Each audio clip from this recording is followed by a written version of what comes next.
joined. So in about 15 minutes or so, we will see the release of the U.S. GDP, preliminary GDP quarter-on-quarter. And what we can say is that according to the first release, U.S. gross domestic product increased by 2.8% in the third quarter on an annual basis. This came out above expectations, and now expectations are even higher. An expansion rate of 3.1%, as you can see right here, according to a survey conducted by Bloomberg, is anticipated now. Now, while the Fed does not really focus on GDP growth, a strong growth rate is needed in quarter three in order to compensate for a probably weaker expansion in the last quarter due to the government shutdown. And moreover, faster growth could make the Federal Reserve more inclined to begin slowing its bond purchases, which have kept long-term interest rates low and encourage more borrowing and spending. With regards to some of the anticipated forecasts, right here we can see some of the economists from Bloomberg and their anticipated forecasts. We can see the summary of the data. And in addition, what we can also say is that many analysts believe growth has slowed in the current October-December period to an annual rate of around 2%. They base that forecast in part on the fact that nearly 1/3 of the third quarter growth came from build-up in business stockpiles. That boost is likely to slow in the current quarter unless businesses see a pickup in consumer spending, and slower restocking would hold back fourth quarter growth. Some other signs of life is that in addition to the boost from stockpiling, home construction added to growth in the third quarter, and state and local governments spend at the fastest pace in 4 years. But consumers and businesses slowed their spending. Consumer spending is critical because it drives 70% of economic activity. Before we move on forward, I would also like to share some of the ideas. Some of the ideas highlighted by the Dukascopy community forecasters. There are our traders who participate in the fundamental contest, and they provide their view on the potential impact on euro, on USD Japanese yen. So according here, we can see that 65% are bullish on when it comes to the impact on USD Japanese yen, while 35% are bearish. What are some of the comments that they provide in order to support their view is we can see right here. Let me just expand that a little bit. There we go. So you can see some of the bullish comments and some of the bearish. When it comes to the bullish, for example, Data Papis expects an upward revision to the earlier estimate due mainly to higher than estimated inventories. Some of the bearish ones are, for example, Sanket expects a disappointing figure. He does not feel actual data will meet expectations, though we can see improved figure than previous. Manufacturing had outperformed while non-manufacturing did not even meet the expectations. So these are some of the comments that I have provided. And now we can move on forward to some technical things that will be presented by my colleagues, and Alex will be the first one to comment on the negative impact of the data release. So Alex, welcome to the whiteboard. Yeah, hi everyone. So today, as you can see from my slides, I will be discussing the negative surprise trading strategy based on the United States dollar and Swedish krona currency pair. And the possible trading strategy is recommended to sell the pair, as we assume that US GDP will be worse than expected. In this case, the greenback will depreciate. However, as you can see, just today the pair is strongly bullish and it has reached several important resistance lines. Yeah, but as we assume that the GDP will be weaker than expected, then the pair is likely to head to the south. And in this case, the possible take profit can be placed at 6.4833, and actually that will be 478 pips range, and it's perfectly suits in 2 days volatility, while the stop loss is recommended to place at 655 12, and that will be sorry, around 200 pips from the current market price. And as you can see from the chart, the stop loss is represented by 200 hours simple moving average as well as daily resistance line, while the take profit is represented by Bollinger Band, daily support, and the recent low. So the pair is likely to face some difficulties around both of these levels. Therefore, we assume you can place your take profit and stop losses.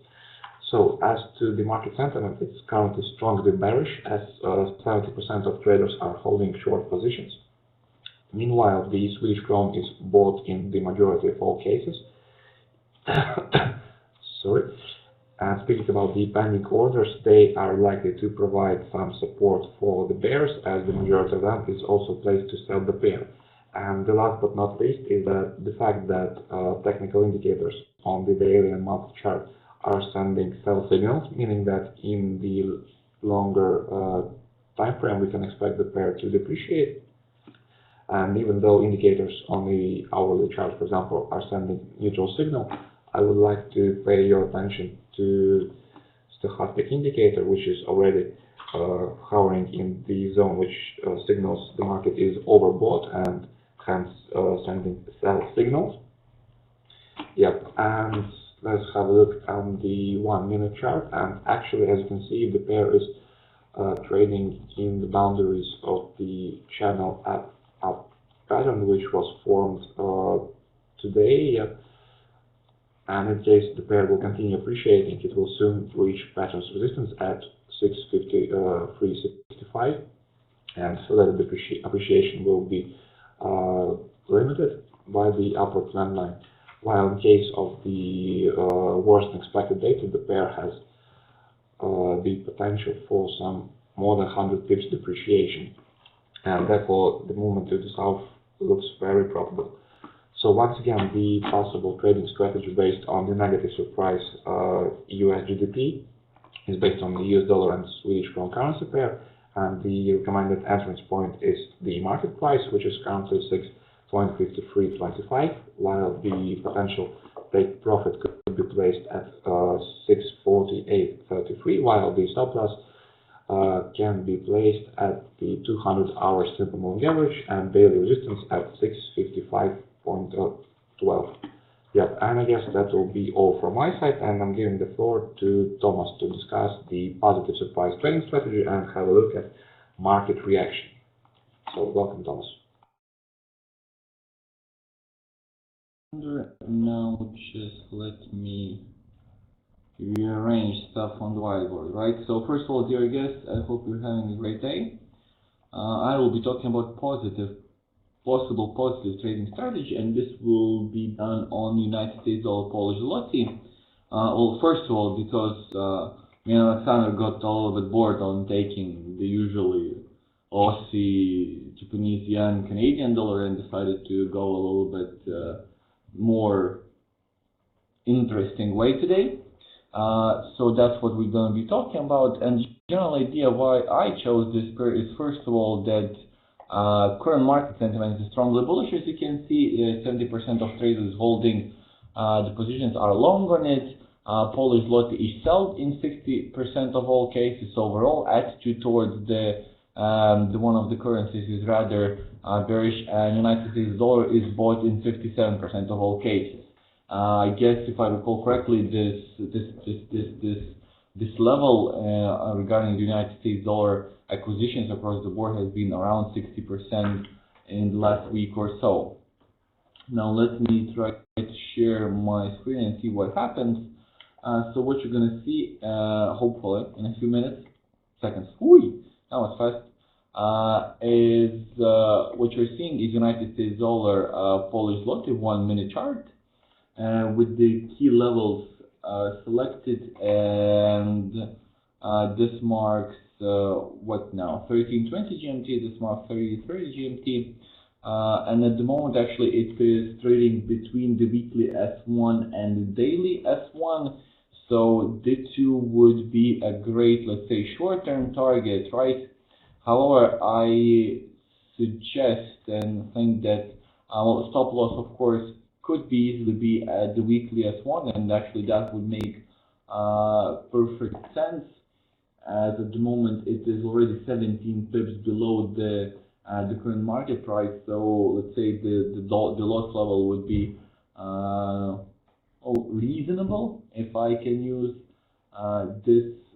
these words, and daily S1 would be approximately 24 pips above the current market price. So that would be a great short term, maybe even initially, at that point when the data will be released at that point, sort of to take profit.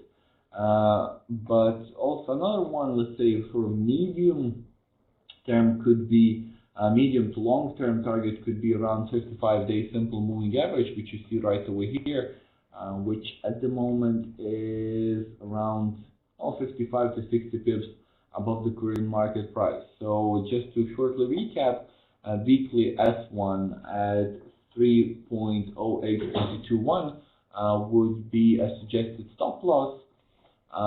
Daily S1 at 3.08658 would be a possible short-term take profit, whereas 55-day simple moving average at 3.09 actually would be a medium to long target, could be a possible medium to long target for the take profit.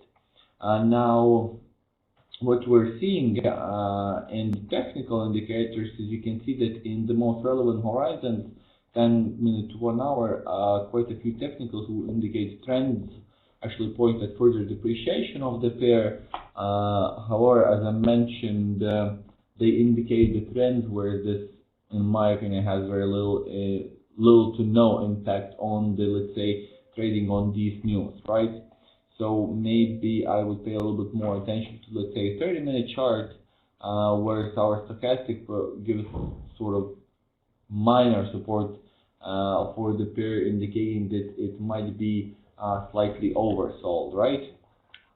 So now let me see at overall other what we're seeing in other currency pairs. Right over here, you're seeing should be seeing a chart with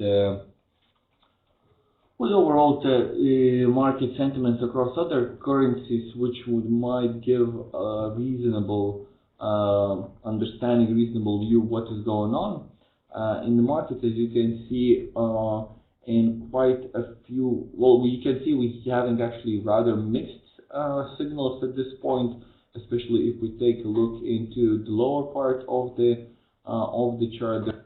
There are quite a few pairs which are significantly bullish. However, at the other hand, we have quite a few pairs who are significantly bearish, and the same we're seeing in this part of the chart as well. So I guess a lot of, not only, let's say, that would indicate that not only United States dollar is playing at this moment. So what we're seeing in the market is actually there was an interesting price action just right now, as pair dipped approximately 12 pips, right? And however, recovered half of it, and as we coming into the last minute before the release of the news, the pair seems to be trading and giving slight bearish signals around 3.0842. So as rather reasonable, and what happens rather often, in my opinion, with United States dollar per zloty, we're seeing slight increase in the volatility, as pair remains around 3.0840, somewhere in those 32 to 40 pips right in this area. So I guess we can await market reaction on what will be going on. You can see that the pair just peaked another 12 pips, so pretty much now it is testing 30850, and see what happens with the release of the news. As far as I understand, oh my god, this is, please reach 55, yes, 55-day simple moving average reach. So trading strategy proved to be rather accurate. As we can see, initial market reaction was 61 pip, and at the moment it is struggling to breach 55-day simple moving average around 309. Of course, some psychological effects should be come into play as well, as 309 is, let's say, quasi-major level, right? And I'm pretty sure this will be all the price action we should see at this point. And what was the data? Data 298. I guess, yeah, jobless claims 398. However, the annual GDP data came out substantially better than expected, which is actually then explains a lot about this 60 pip, now 65 pip reaction. So as I mentioned, I guess 55-day simple moving average will be all, will keep the pair at bay for some time now. And I guess in the upcoming minute or so, we should start seeing minor bearish actions as the traders should start capitalizing on their gains, or at least, you know, the pair will be hovering slightly below or at the 55-day simple moving average. So I guess I will wait a minute or two to see what's going on further. So I guess it will be reasonable to assume that at some point the pair actually might dip as low as daily S1.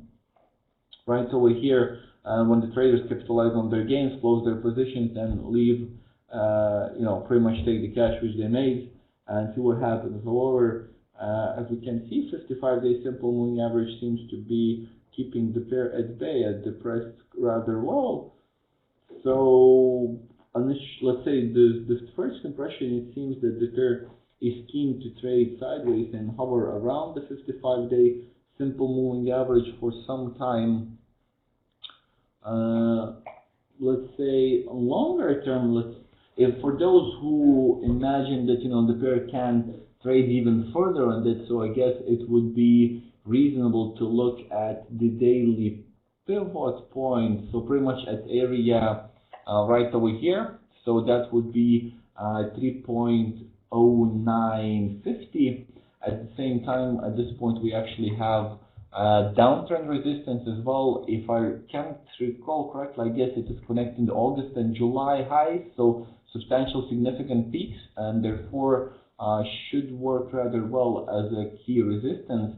And as we have daily pivot point close to it as well, it might offer substantial resistance in addition to this. Therefore, the pair might actually be able to seems to be able and keen and possible for it to reach it, right? Therefore, daily pivot point might offer another trading opportunity for as a take profit level. So I guess, well, looking to what's going on in chart, actually, I guess we could talk another 15 minutes like that, right? But I guess Doc Doe maybe would have a better comment on the numbers itself, which came out. So I give floor then back to you, Gita, I guess, to sort of wrap this all up. And I hope you enjoyed what me and Sasha presented today. So yeah, if you have any actually questions or remarks, feel free to share them on the chat section. Have a great day, everyone. Thanks, Thomas. Now, Dr. Dow, any comments, your personal view on the latest data release? What's your idea? It was kind of interesting. What we had is pretty much numbers bigger than everybody's expecting, and I thought it was going to be half decent. I think it's trying to drive our 1.73 average of the last decade up, you know, that 3.6. Very interesting. Most of it came from the inventory buildup. Our business inventory buildup went from 87 billion to 116 billion, which was a big jump. Exports were down a little bit. Consumption was down core over core pretty much. But government spending, not federal, but local and state government spending throughout the United States was up. And that helped out also, but I guess, if anything, the big action really came from business inventories that leaped from 87 billion up to 116 billion. So they're building up supply. They want to sell it to somebody. You know, jobless claims seem to be relatively flat. Well, actually, the claims themselves were down, but you know, dropped to under to 300,000 since I guess about 3 years ago. I'm not sure when's the last time we saw under 300,000. The average is moving down about 10,000 points, 10,000 and almost 11,000 workers now, down into the 322. I can imagine that we could see a 3% 10-year bond rate in the United States for the 10-year bond, especially if the unemployment numbers really kick out big tomorrow, which they seem to be lining up to set that up. You don't see the stock markets moving very well from it because the anticipation now is that basically that let me think. The anticipation now is that again they go back to this crazy story of tapering. I was talking with somebody in New York yesterday that has their ear to the ground, I guess you could call it, very close to what's going on, and they were saying that Yellen is going to come up with something to make it look like she's doing something, some type of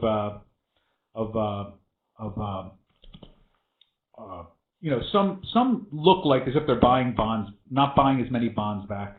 In the end result, she's going to backdoor it. They said that, in other words, they're going to find other ways to do purchases. They're not going to really disrupt the liquidity. So overall, the tooth fairy has come. Life is good. Everybody can get back on their unicorns, and we can all ride off into the sunset. Jimmy Choo shoes for everybody. 2 pair. Thank you, Dr. Dow. Thank you. Now, it's always great to have your comments. So now just feel free to